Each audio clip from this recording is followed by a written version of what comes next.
Bismillahirrahmanirrahim. Unfortunately, our university learning management system is not working due to some technical reasons or due to overburden of the users.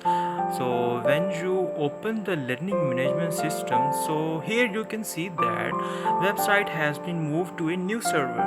So it's not opening the LMS login page. So I'm gonna show you how to resolve that issue.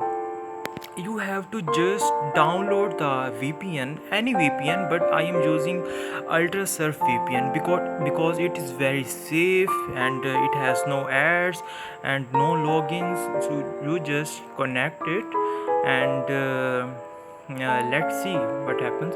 So here you can see VPN is connected.